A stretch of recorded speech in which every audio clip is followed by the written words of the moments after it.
DJI Osmo Pocket 3, I'm gonna show you exactly how to set it up so your footage looks good from day one. This tiny camera can record really good video, but most people never even see that quality. Not because their camera is bad, but because they leave everything on default setting. When I first picked up the DJI Osmo Pocket 3, I thought it would be simple.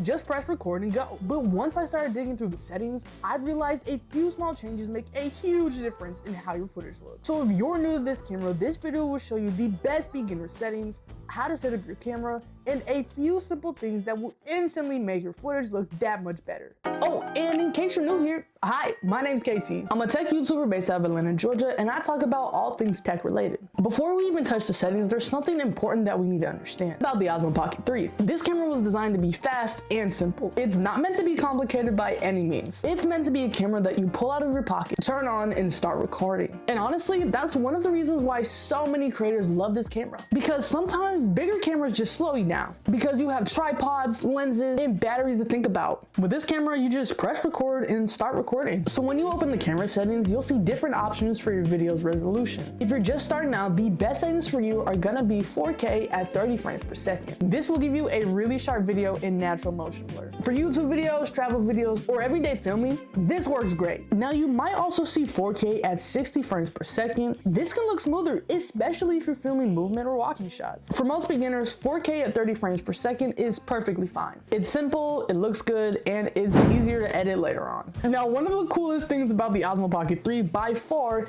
is the built-in gimbal. A gimbal is what keeps the camera stable when it moves. Instead of relying on digital stabilization like a phone, this camera actually has a mechanical gimbal. So when you move the camera, the lens is stabilizing the shot. That's why the footage from this camera looks so smooth. But here's a small trick that helps even more. Move the camera slowly. Even though the gimbal helps a lot, slow movements always look more cinematic. If you just want a setup that's simple and works most of the time, then here's what I would recommend. Use a 4K resolution, 30 frames per second, and a normal color profile. That alone will give you really solid footage.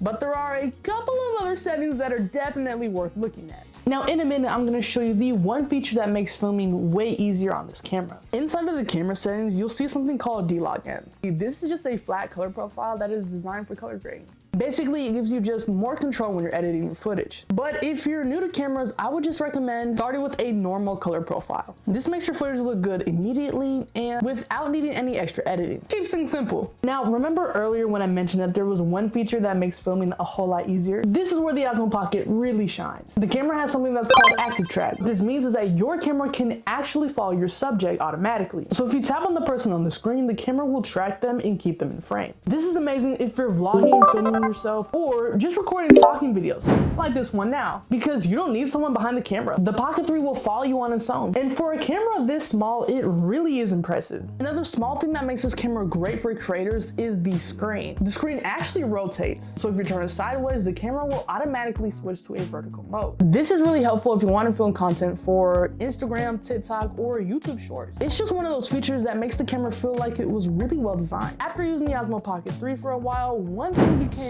really clear. This camera removes friction. There's no complicated setup. You don't need to attach a bunch of gear. You just turn it on and start filming.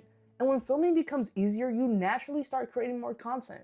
That's kind of why so many people love this specific camera. And even bigger YouTubers will carry this specific camera as a secondary camera because it's quick to use. So if you just bought the DJI Osmo Pocket 3, remember this simple setup. Use 4K at 30 frames per second. Start with a normal color profile. Use active track when filming people, and try and keep your camera movements slow and steady. These few tips and tricks will help your footage look that much better. And as you keep using your camera, you'll naturally start learning more of the advanced features that this camera has to offer. But honestly, the real strength of this camera is how simple it is. It lets you focus on filming instead of overthinking settings. If you made it to the end of the video, thank you so much for watching, and I'll see you in the next one. Bye guys.